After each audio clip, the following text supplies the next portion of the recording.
फिर अभी आप बात आते हैं जो मूल बात आदरणीय प्रधानमंत्री मोदी जी ने कही। आज उनके पूरे भाषण को मैंने बहुत गौर रूप से सुना और उनके पूरे 1 घंटे के भाषण का 2 उद्देश्य था। पहला उद्देश्य यह था कि उनके बातों को सुनकर ऐसे लग रहा था कि आपके राजनीतिक पूर्वज खुद ब्रिटिश के खिलाफ लड़ रहे थे। ऐसे लग रहा था कि आपके राजनीतिक पूर्वज ने ब्रिटिश के खिलाफ विभिन्न आंदोलनों में भाग लिया। तो ये जो इतिहास को दोबारा लिखने की, रिवाइज करने की जो मंशा आज प्रधानमंत्री मोदी जी के भाषण में मुझे सुनाई दी। सर, मैं आपके साथ तो मैं तर्क वितर्क करने आया नहीं हूं। और दूसरा जो उद्देश्य था कि एक राजनीतिक रंग इस पूरे वंदे मातरम के चर्चा को देने का था। उन्होंने उजागर किया कांग्रेस वर्किंग कमेटी का और पंडित नेहरू जी का।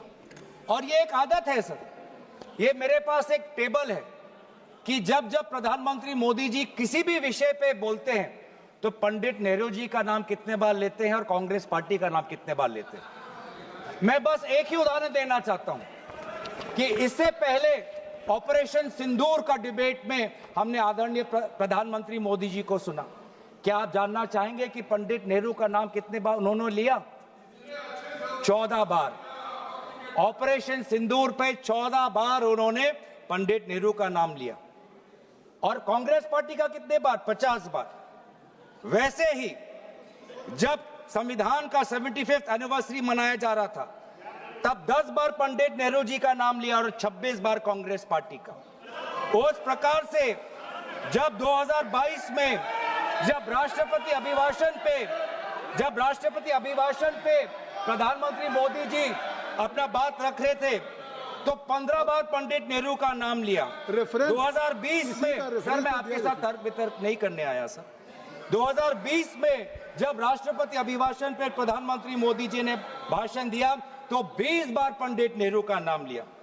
तो इसीलिए उनका आज दूसरा उद्देश्य तो मैं समझ गया, लेकिन बड़े विनम्रता से मैं आदरणीय प्रधानमंत्री मोदी जी को मैं कहना चाहता हूं और उनके पूरे मैं दल को कहना चाहता हूं और पूरे इनके ढांचे को कहना चाहता हूं, आप चाहे जितना भी कोशिश कर लो, आप पंडित नेहरू जी के जो उनका योगदान था उस पे एक भी काला दाग आप लगाने में सक्षम नहीं होंगे। आप चाहे पूरे कोशिश कर लो, आप एक भी उन पे काला दाग लगाने में आप सफल नहीं होंगे। हाँ, कांग्रेस वर्किंग कमेटी में और उससे पहले मुस्लिम लीग का विद्रोह था। मुस्लिम लीग ये कहना चाहती थी कि पूरा वंदे मातरम को बहिष्कार करना चाहिए, पूरे वंदे मातरम को बहिष्कार करना चाहिए। लेकिन मुस्लिम लीग को यह अधिकार कहां से मिला? और क्या मुस्लिम लीग के अनुसार हमारा देश चलेगा? क्या मुस्लिम लीग के अनुसार क्या कांग्रेस पार्टी चलेगी? कतई नहीं। हमारे उस समय के जो हमारे नेता थे मौलाना आजाद साहब, उन्होंने स्वयं कहा कि मुझे वंदे मातरम में कोई भी आपत्ति नहीं है। यह फर्क है कांग्रेस के मौलाना आजाद और मुस्लिम लीग के जिन्ना के बीच में। और उन्होंने लाख कोशिश करने के पश्चात भी, लाख दबाव डालने के पश्चात भी 1937 के कांग्रेस वर्किंग कमेटी में के सेशन में यह निर्णय लिया गया कि जहां पर भी नेशनल गैदरिंग होगी वहां पर हम शुरुआत में वंदे मातरम के पहले 2 पंक्तियों को हम गाएंगे। इस सिद्धांत को मुस्लिम लीग ने बहुत बड़ी इसकी आलोचना की, बहुत बड़ी आलोचना की। और आलोचना हिंदू महासभा ने भी की। ये कभी कभी हिंदू महासभा और मुस्लिम लीग के जो राजनीतिक उद्देश्य है वो एक हो जाते हैं। हिंदू महासभा और मुस्लिम लीगों ने दोनों वंदे मातरम को एक विशेष राजनीतिक रूप से देखा और मुस्लिम लीग और हिंदू महासभा ने दोनों ने कांग्रेस पार्टी की आलोचना की। लेकिन कांग्रेस पार्टी अगर चलेगी तो किसी हिंदू महासभा या किसी मुस्लिम लीग की नहीं, भारत के जो हमारे आबादी है, भारत की जो हमारी जनसंख्या है, भारत में जो वंदे मातरम के जो मूल भाव है, उसके साथ मूल भाव। आप बार बार वंदे मातरम की आप बात कर रहे थे आदरणीय प्रधानमंत्री जी। वंदे मातरम किस संदर्भ में लिखा गया? ब्रिटिश के विद्रोह में वंदे मातरम का नारा कब लगाते थे? जब हम ब्रिटिश के अंदर हम खौफ पैदा करना चाहते थे। वंदे मातरम का नारा कब लगाते थे? जब हम ब्रिटिश को बताना चाहते थे कि हम डरेंगे नहीं, हम झुकेंगे नहीं। तो ये था मूल भाव वंदे मातरम का, ब्रिटिश के विद्रोह करने का। मैं पूछना चाहता हूं कि आपके राजनीतिक पूर्वजों ने वंदे मातरम की इस मंशा को आपने कब पूरा किया? कब आपने ब्रिटिश का विद्रोह किया? कब किया? अब वंदे मातरम का उद्देश्य था कि ब्रिटिश को के बीच में डर फैलाना। मैं पूछना चाहता हूं कि आपने उस मंशा को कब पूरा किया? 1937 की आप बात करते हैं और 1937 में आपको आपत्ति है, तो मैं पूछना चाहता हूं कि 1942 में जब भारत छोड़ो आंदोलन था, तब आपके राजनीतिक पूर्वज कहां थे? अगर आपको लगता है कि वंदे मातरम के साथ कांग्रेस पार्टी ने उसको दुर्बल करने की एक साजिश की, तो मैं पूछना चाहता हूं कि आपने जब वंदे मातरम का जो मूल उद्देश्य था कि अंग्रेजों भारत छोड़ो, तो उस भारत छोड़ो के आंदोलन में आप लोग कहां थे? क्या इतिहास गवाह नहीं कि आपके राजनीतिक पूर्वज में उनका नाम नहीं लेना चाहता, कि उन्होंने खुद कहा था कि इस आंदोलन में भाग नहीं लेने का? खुद बोलते थे दूसरे, खुद उन्होंने कहा कि इस आंदोलन में भाग नहीं लेना। और बंगाल में आपके जो राजनीतिक आपके गुरु हैं, मैं उनका नाम भी लेना नहीं चाहूंगा, पर उन्होंने भी खुद कहा था कि भारत छोड़ो आंदोलन में भाग नहीं लेना चाहिए। तो आप वंदे मातरम की बात करते हैं, स्वतंत्रता सेनानियों की बात करते हैं, प्रोपेगेंडा करने की कोशिश करते हैं। जो कांग्रेस वर्किंग कमेटी पंडित नेहरू ने जी के सबके साथ जो विचार विमर्श किया, उसमें सब शामिल थे।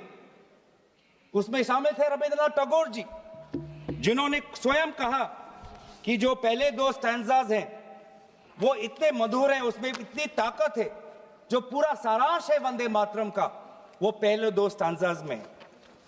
और पंडित नेहरू जी ने भी उस वर्किंग कमेटी में कहा, उस रेजोल्यूशन में, पंडित नेहरू जी को मैं कोट करना चाहूंगा, the words Vande Mataram became a slogan of power which inspired our people and a greeting which ever reminds us of our struggle for national freedom.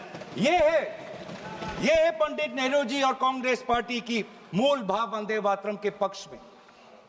और जिस मुस्लिम लीग ने कहा कि पूरे वंदे मातरम को बहिष्कार करो, उस मुस्लिम लीग को दोबारा करारा जवाब हमने हमारे कॉन्स्टिट्यूएंट असेंबली में दिया 1950 में 24 जनवरी को, जब संविधान की जो बैठक हुई थी, उसके अंतिम दिन पे हमने कहा कि हम मुस्लिम लीग की बात नहीं सुनेंगे, हम वंदे मातरम को नेशनल सॉन्ग का हम ये तवज्जो हम देना चाहेंगे। और यही हमारे बंगाल के प्रति हमारा आभार था कि उसी कॉन्स्टिट्यूएंट असेंबली में कहा, यह सिद्धांत लिया गया कि जन गण मन हमारा नेशनल एंथम होगा और वंदे मातरम हमारा नेशनल सॉन्ग होगा। और ये पूरे सिद्धांत के साथ कौन कौन इसके साथ सहमत थे? राजेंद्र प्रसाद जी सहमत थे, सी राजागोपालाचारी जी सहमत थे, जीबी पंत साहब सहमत थे, मौलाना आजाद जी सहमत थे, रविशंकर शुक्ला जी सहमत थे। तो ये है आज इतिहास। वास्तविक में अगर मैं बोलूं कि आपके पार्टी ने कभी बंगाल को समझने की कोशिश ही नहीं की। सत्ता के लालच में आपने कभी बंगाल को समझा ही नहीं। बंगाल की भक्ति को सर, मैं उनके साथ तर्क वितर्क नहीं करने आया। पॉइंट ऑफ ऑर्डर, मैं उनके साथ तर्क वितर्क नहीं करने आया सर, मैं तर्क वितर्क नहीं, और मैं यील्ड करना नहीं चाहता। पॉइंट ऑफ ऑर्डर यील्ड करना भी ये स्पीकर का डायरेक्शन 114 और 115 ये इतिहास को गलत करे। जब भारत अलग हो गया सर, भारत का विभाजन हो गया, मुस्लिम लीग ने जब पाकिस्तान बना दिया 15 अगस्त 1947 को, जब भारत और पाकिस्तान का बंटवारा हो गया, तो मुस्लिम लीग किस कॉन्स्टिट्यूएंट असेंबली में था जिस 24 जनवरी 1950 की वो। ये डिबेट है सर, अगर आप मुझे बोलने देंगे तो मैं इनसे कहूंगा कि जैसे हमने आदरणीय मोदी जी को सुना, आप भी सुनने का धैर्य रखें, धैर्य रखें, धैर्य की कमी मत दिखाइए, धैर्य की कमी मत दिखाइए, संयम की कमी अब मत दिखाइए। हमने संयम दिखाया, हमने धैर्य दिखाया, अब आपकी बारी है। आपने बंगाल को कभी समझा नहीं, आपने बंगाल की भक्ति को नहीं समझा, आपने बंकिम चंद्र चटर्जी को नहीं समझा। बंकिम चंद्र चटर्जी की जो विचार थे, ये पूरा जो विज्ञान को लेके जो उनके विचार थे, एक फ्री इंडिया को लेके जो उनकी विचार थी, आपने नहीं समझा। आपने रविंद्रनाथ टैगोर जी को नहीं समझा। आपके लिए तो सब कुछ बांग्लादेशी। रविंद्रनाथ टैगोर जी ने 1905 में अमर सोनार बांग्ला लिखा। आप इतिहास नहीं जानते, आपने रविंद्रनाथ टैगोर जी का इतिहास नहीं पढ़ा, और जब कहीं आपको अमर सोनार बांग्ला आपको सुनाई पड़ता है तो आपको सिर्फ बांग्लादेशी सुनाई पड़ता है। लेकिन जिस समय वो लिखा गया, बंगाल के पार्टीशन में जो दुख, जो वेदना, अमर सोनार बांग्ला, मेरे जो सुनहरे बंगाल के प्रति जो भाव था, उसको आपने नहीं समझा। आप कभी दिल्ली में अगर बंगाली भाषा सुनते हैं तो उसको भी बांग्लादेशी कह देते हैं, उसको भी आप बांग्लादेशी कह देते हैं। जो वास्तविक में बंगाल लोगों की जो समस्या है, असम में बंगाल लोगों की जो डी वोटर की समस्या है, आज 10 साल आपका डबल इंजन हो गया, आपने असम में डी वोटर की समस्या को समाधान नहीं किया। असम में बंगाल के लोग आज अपने आप को भारतीय नागरिक कहना चाहते हैं, लेकिन आपने ऐसा कानून लेके आए हैं, आप असम में बंगाल के लोग अपने आप को भारतीय नागरिक नहीं, अपने आप को बांग्लादेशी का प्रमाण सरकार को देना पड़ रहा है। ये है आज। इसीलिए ना आप बंगाल को समझे, ना आपने राष्ट्र को समझा। ये हम कह रहे हैं ना, राष्ट्रगीत, इसमें जो राष्ट्र है, आपने कभी राष्ट्र को समझने की कोशिश नहीं, क्योंकि ये राष्ट्र जो है एक संघीय ढांचे पर निर्भर है, और इसमें कई प्रकार के राष्ट्रभक्ति है। आज अगर भारत एक मजबूत राष्ट्र है, वो इसलिए है क्योंकि इसमें ना सिर्फ बंगाल की राष्ट्रभक्ति समाई हुई है, इसके साथ तमिल की भी राष्ट्रभक्ति समाई हुई है, इसके साथ असम की राष्ट्रभक्ति समाई हुई है, इसके साथ पंजाब की राष्ट्रभक्ति समाई हुई है, इसके साथ केरल की राष्ट्रभक्ति समाई हुई है, इसके साथ कर्नाटका तेलंगाना की राष्ट्रभक्ति समाई हुई है, इसके साथ नागालैंड, उत्तर पूर्वांचल की राष्ट्रभक्ति समाई। लेकिन आपने कभी समझा ही नहीं। हमारे सारे प्रदेशों की राष्ट्रीय भक्ति समाई हुई है, तब जाके भारत को हम एक मजबूत राष्ट्र बना सकते हैं। आपने कभी हमारे राष्ट्र में धर्म अनेक, वो आप ले लीजिएगा अखिलेश जी, आप ले लीजिए। हमारे राष्ट्र में धर्म अनेक, हमारे राष्ट्र में भाषा अनेक, हमारे राष्ट्र में प्रांत अनेक, लेकिन हमारे राष्ट्र में राष्ट्र ग्रंथ सिर्फ एक, वो है हमारे भारतीय संविधान। वो है हमारे भारतीय संविधान। पैगंबर अनेक, धार्मिक ग्रंथ अनेक, मंदिर अनेक, लेकिन राष्ट्र निर्माण के संदर्भ में सिर्फ एक ही ग्रंथ, वो है संविधान। और इस संविधान की सुरक्षा हम आज भी कर रहे हैं।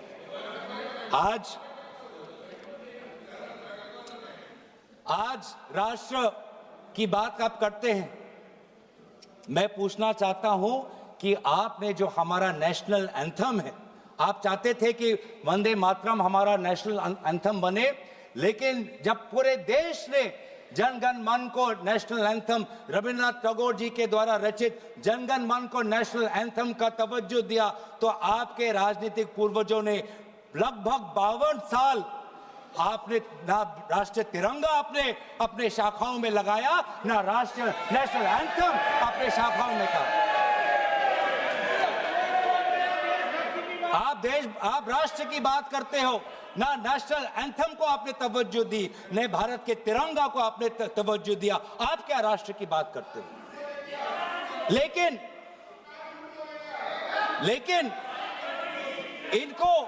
इनको सत्ता का, इनकी जो परिभाषा है सत्ता की वो अलग है।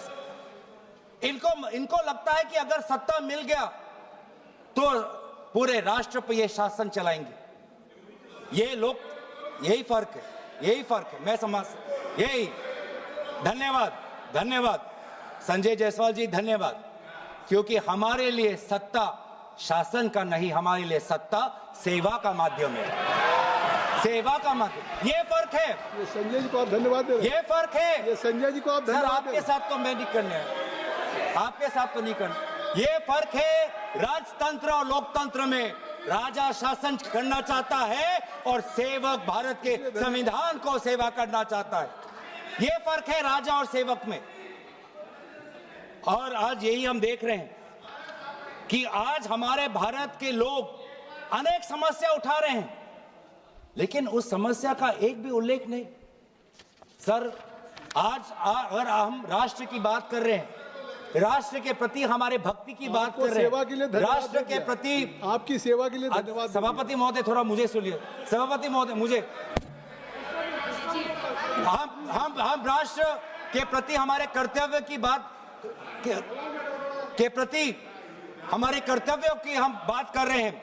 आज सदन पहली बार भारत के राजधानी में बम विस्फोटन हुआ, एक बार भी उसका उजागर आदरणीय प्रधानमंत्री मोदी जी नहीं किया। हम 150वीं जन्म जयंती वंदे मातरम की मना तो रहे, लेकिन क्या हम आज वर्तमान के भारत को सुरक्षा दे पा रहे हैं? क्या हमने दिल्ली के राजधानी में हमारे दिल्ली वासियों को हमने सुरक्षा दी? क्या हमने जम्मू कश्मीर में हमारे वहां के पर्यटकों को सुरक्षा दी? ये कर्तव्य नहीं है? हम कैसे मनाएंगे? ये वंदे मातरम की चर्चा पे सर, विकसित भारत की बात कर सकते हैं तो वर्तमान की बात भी कर ही सकते हैं। 2047 की बात कर सकते हैं तो 2025 की बात भी कर सकते हैं। वंदे मातरम के 150 वर्षों की यात्रा का आलोचना तो आज हम सुरक्षा की बात करते हैं। आज हम सुरक्षा की बात करते हैं। किसी की आलोचना नहीं की आज सभापति महोदय, प्रधानमंत्री ने किसी की आलोचना नहीं की। सभापति महोदय, इसलिए वंदे मातरम तक। सभापति महोदय, अगर वास्तविक में अगर 150वीं जन्म जयंती वंदे मातरम का पालन करना है तो हमें सुरक्षा देना होगा, स्वास्थ्य की सुरक्षा देनी होगी।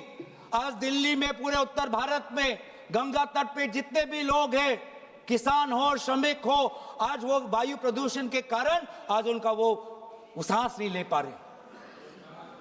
आज आप देखिए कि हमारे सीमाएं सुरक्षित है। पहलगाम के बाद आज पाकिस्तान के जो फील्ड मार्शल है वो हमारे अमेरिका के राष्ट्रपति के साथ बैठते हैं। पाकिस्तान और अमेरिका के बीच में और करीबी बात आ गई है और करीब हो गए हैं, और आप लोग उस पर कुछ नहीं कह रहे। आज करेंसी, जब आपने एक टाइम पे कहा जब करेंसी बढ़ती है तो उम्र का उजागर है, आज तो भारतीय करेंसी। सर, मैं आपके साथ मैं ऑपरेशन सिंदूर की चर्चा हो चुकी है, उस पर आप लोगों ने भी किया था और स्पष्ट कर दिया था। मुझे लगता है आज वंदे मातरम की 150 वर्षों की यात्रा है। आज इसको अगर इस चर्चा को किसी आरोप प्रत्यारोप से या विवादों से ऊपर रखें तो ज़्यादा अच्छा होगा। सर, 150वीं जयंती तो वर्तमान में मना रहे हैं, तो वर्तमान में भारत के प्रति जो हमारे कर्तव्य है उसकी बात ना करें तो हम कैसे करें? और इसीलिए आज करेंसी, जिस करेंसी का आपने उजागर किया कि करेंसी जब बढ़ती है तो किसी का उम्र का उदाहरण मिलता है, आज तो 100 तक पहुंच गया करेंसी। तो ना वायु प्रदूषित है, ना वायु से हम सुरक्षित है, ना करेंसी हमारी सुरक्षित है, ना हमारी सीमा सुरक्षित है, ना हमारे दिल्ली में हम सुरक्षित है, ना जम्मू कश्मीर और लद्दाख में जो सुरक्षा उनको मिलनी चाहिए, जो राजनीतिक सुरक्षा मिलना चाहिए, जो संपूर्ण राज्य का दर्जा मिलना चाहिए, जो यूटी का दर्जा मिलना चाहिए, ना उनको हम दे पा रहे हैं। आज ना हमारा उद्योग सुरक्षित है। आज मोनोपोलीज के कारण आज आम ग्राहक, आज बड़े बड़े उद्योगपति के पैर पे आज पड़ा हुआ है। इंडिगो के आज हम देख रहे हैं कि एक मोनोपोली आई, जिस मोनोपोली के कारण आज आम व्यक्ति आज रो रहा है। आज एक आम व्यक्ति आज उसके घर उजड़ गए। आपसे हमने ऐसे, एक मिनट सुन लें, आपसे आग्रह करता हूं कि स्वयं ऑनरेबल स्पीकर ने कहा था कि आज जो हम चर्चा कर रहे हैं ये केवल वर्तमान के लिए नहीं, आने वाली पीढ़ियों के लोग भी आज की इस चर्चा से प्रेरणा लेंगे। देखिए, आपकी इस चर्चा से प्रेरणा लेंगे और मुझे लगता है कि आपको बहुत से अवसर मिलेंगे जब आप आलोचना कर सकते हैं, आरोप प्रत्यारोप कर सकते हैं, लेकिन आज की चर्चा कम से कम मैं आपसे धन्यवाद सर। वंदे मातरम राष्ट्र के प्रति हमारे कर्तव्य को उजागर कर, और आज तो हमारा वोट भी सुरक्षित नहीं है, आज तो हमारा वोटर लिस्ट भी सुरक्षित नहीं है। आज हम विभिन्न प्रदेशों में देख रहे हैं कि किस प्रकार से ये सरकार यूपीआई की बात करती है, जेम ट्रिनिटी की बात करती है, आधार की बात करती है, लेकिन मशीन रीडेबल वोटर लिस्ट नहीं देना चाहती। वो काम वो कागज से करवाना चाहती है। तो ना आज वोट सुरक्षित है, ना आज स्वास्थ्य सुरक्षित है, ना सीमा सुरक्षित है, ना करेंसी सुरक्षित है, ना व्यापार सुरक्षित है।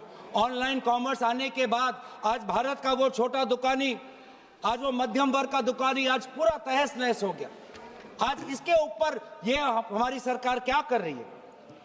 लेकिन ये सरकार सवाल से डरती है, चर्चा से डरती है, और ये चाहती है कि अगर ये संस्थाओं को इन्होंने अगर कैप्चर कर लिया, आपने चर्चा संस्थाओं इतनी अच्छी शुरू की थी, और अगर आप अपने चर्चा के भाषण करें तो वाकई वो चर्चा देश के लिए एक अच्छी आपने की, लेकिन अब उस चर्चा को मुझे लगता है वहां तक रखिए सीमित। तो सर मैं तो अपने विषय पे रहूंगा, मैं अपने विषय पे रहूंगा। ये सरकार ये समझती है कि अगर इन्होंने संस्थाओं को जकड़ लिया तो भारत की हमारी जो सोच है, भारत के जो हमारी जो मूल्य हैं, उनको भी जकड़ लेंगे, उनको भी कब्जा कर लेंगे। ये होने नहीं वाला। आप भले जुडिशरी को कब्जा कर सकते हो, आप भले निर्वाचन आयोग को कब्जा कर सकते हो, आप भले इनकम टैक्स को कब्जा कर सकते हो, आप भले ईडी को कब्जा कर सकते हो, लेकिन भारत के आवाम की लोकतंत्र, इसको जुडिशरी पे जो आलोचना हो रहे हैं ये कार्रवाई का हिस्सा नहीं होगा। भारत के संसदीय कार्य राज्य मंत्री माननीय अर्जुन राम मेघवाल जी, जुडिशरी पे कब्जे करने वाली बात ये कैसे कह रहे हैं साहब? ये जुडिशरी पे, ये न्यायपालिका पे अपमान है। सुप्रीम कोर्ट ये क्या कह रहे हैं? ये कोई नोटिस दिया है क्या चर्चा करने के लिए? जुडिशरी पे हमने उसको कार्रवाई के हिस्से से निकाल दिया। हाँ ठीक है, ओके, बोलिए। तो सर ये आज हमारे भारतीय नागरिकों के आम जो अधिकार है उनको भी कब्जा करना चाहती है। जो वोट देने का अधिकार, जो स्वतंत्र विचार का अधिकार, किसी से प्रेम करने का अधिकार, अपने अनुसार विचार रखने का अधिकार, सरकार को आलोचना करने का अधिकार, सरकार को सवाल पूछने का अधिकार, इन अधिकारों को भी ये छीनना चाहती है। और अगर यह इन अधिकारों को छीनना चाहती है तो ये बंकिम चंद्र चटर्जी के काल्पनिक जो कल्पना के अनुसार जो भारत के जो सपना देखा था उसके विरोध में वो जा रहे हैं। जो रविन्द्रनाथ टैगोर जी ने जो एक फ्री इंडिया का जो एक कल्पना की थी उसके विरोध में जा रहे हैं। तो इसीलिए आज ब्रिटिश तो रहे नहीं, लेकिन ब्रिटिश का divide and rule policy follow करने वाले आज भी कुछ राजनीतिक ताकत आज भी है। जिस प्रकार से ब्रिटिश ने सेडिशन का कानून इस्तेमाल कर भारत के वैचारिक जो हमारी स्वतंत्रता है उसको पकड़ने का काम किया, आज भी ऐसे कुछ राजनीतिक ताकत है जो सेडिशन के कानून के द्वारा हमारे ही नागरिकों को जेल में रख रही है। तो इसीलिए आज हम उन ताकतों को कहना चाहते हैं कि हमारी पार्टी और विपक्ष की पार्टी और इंडिया अलायंस भारत के हम आम नागरिक के साथ खड़े हैं, और हम आज भी प्रतिबद्ध हैं कवि रविन्द्रनाथ टैगोर जी के वो महान पंक्ति के प्रति, जिन पंक्तियों को मैं अंत में उजागर करते हुए मैं अपने भाषण को समाप्त कर दूंगा। Where the mind is without fear, where the mind is without fear and the head is held high, where knowledge is free, where the world has not been broken up into fragments by narrow domestic walls, where words come out from the depth of truth, where tireless striving stretches its arms towards perfection, where the clear stream of reason has not lost its way into the dreary desert sand of dead habit, where the mind is led forward by thee into ever widening thought and action, into that heaven of freedom, my Father, let my country awake. इन्हीं पंक्तियों के प्रति हम हमेशा हम कार्यबद्ध रहेंगे और यही कहते हुए मैं अपनी वाणी को समाप्त करना चाहता हूं। धन्यवाद। जय हिंद, वंदे मातरम।